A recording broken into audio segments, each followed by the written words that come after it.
you're still here.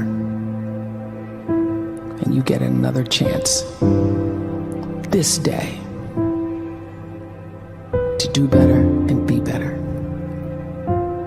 Another chance to become more of who you were created and what you were created to fulfill.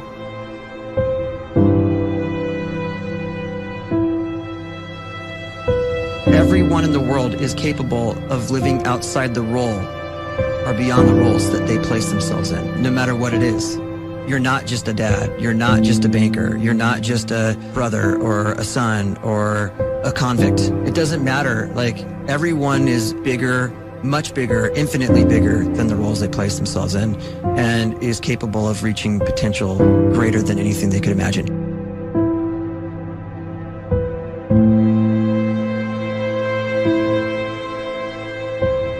You can live the life you desire.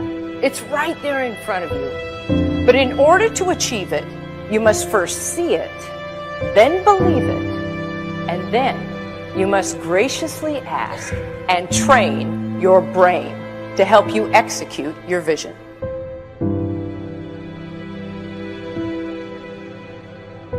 So when you start to focus and you delete distraction from your life, and you start to get seriously invested in doing one thing staggeringly well, and you practice that one thing over and over, a term to think about is mundanity. You do one simple, seemingly insignificant thing every day around your main skill, and it's very mundane, but small daily improvements over time lead to world-class results. Well, here's what happens in your brain. You start to isolate a single neurocircuit around that skill, and that starts to trigger a certain type of brain cell called an oligodendrocyte, which then releases myelin. Myelin is a fatty tissue that starts to wrap around that single neurocircuit related to that main skill you've been practicing. And when myelin starts to wrap around the brain circuit, what happens is you have accelerated learning times, you can see more quickly, heightened perception, and you'll learn more quickly. And that is really the quote-unquote secret of the great producers. It's not a result of some natural gift, but their daily practice, their relentlessness and their grit, their work ethic, and their singular focus and sacrifice.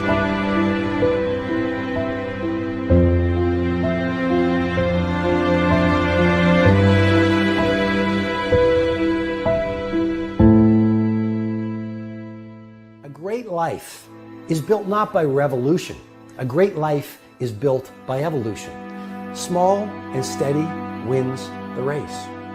What you do every day is far more important than what you do once every decade. I want you to really think about that idea. What you do every day is simply your life in miniature. And as you live every single day, so you're crafting your life. What you do over the next hours is really building your future. And if you can just get every single pocket of 24 hours right as best as we humanly can, the rest of our life is going to take care of itself. So small wins matter. The scripture says we will eat the fruit of our words. You are planting seeds when you talk. At some point, you're going to eat that fruit. My challenge is make sure you're planting the right kind of seeds. If you want apples, you have to sow apple seeds. If you want oranges, you can't plant cactus seeds, poison ivy seeds, mushroom seeds. You're going to reap fruit from the exact seeds that you've been sowing.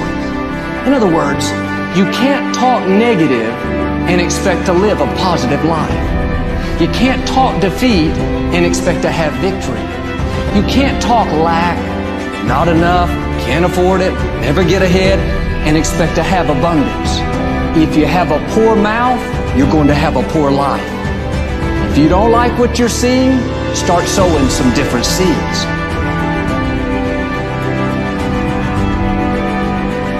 We may not realize it, but we're always feeding ourselves.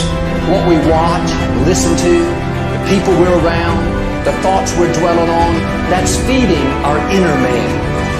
If you go to lunch with people that talk bad about the boss, make fun of a coworker, put down a friend. They're feeding you gossip, feeding you jealousy, feeding you disrespect. Here's the key.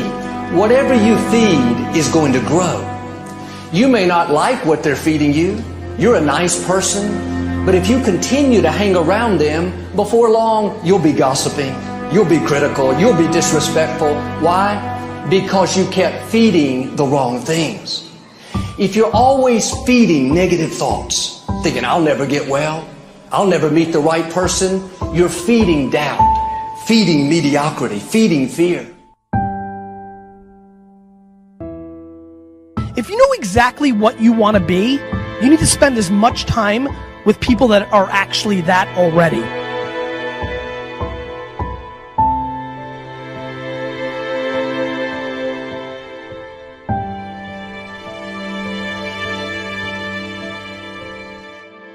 You cannot let a fear of failure, or a fear of comparison, or a fear of judgment stop you from doing what's going to make you great. You cannot succeed without this risk of failure. You cannot have a voice without the risk of criticism. And you cannot love without the risk of loss. You must go out and you must take these risks. You don't have the time to waste time, because time doesn't wait till you discover your purpose. If you don't know why you was born, time is still moving.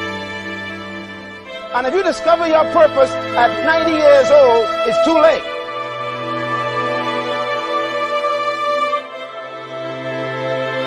You don't know how young you are. What if you die in 2 years? You're pretty old right now. You got 2 years left.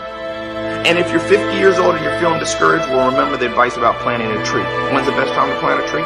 20 years ago or today? So if you're 50 and you feel like life left you behind, well, get started right now. Better late than never. Better late than never.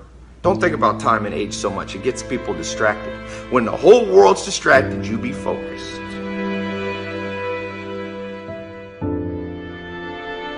You have to trust your own voice, your own ideas, your honesty, your vulnerability, and through this you will find your way.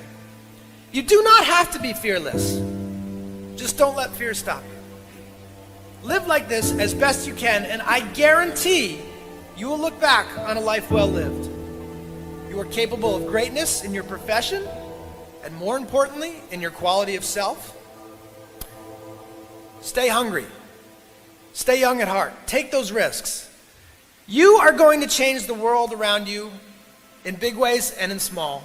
But see, anybody, if you want to, can go searching for a good plan, pick it, and start working it. And sure enough, as the time passes, as it surely will 5 years from now, 10 years from now, then you'll be winding up wearing what you want to wear, driving what you want to drive, living where you want to live, become what you want to become. But now's the time to fix the next 10 years. And who can?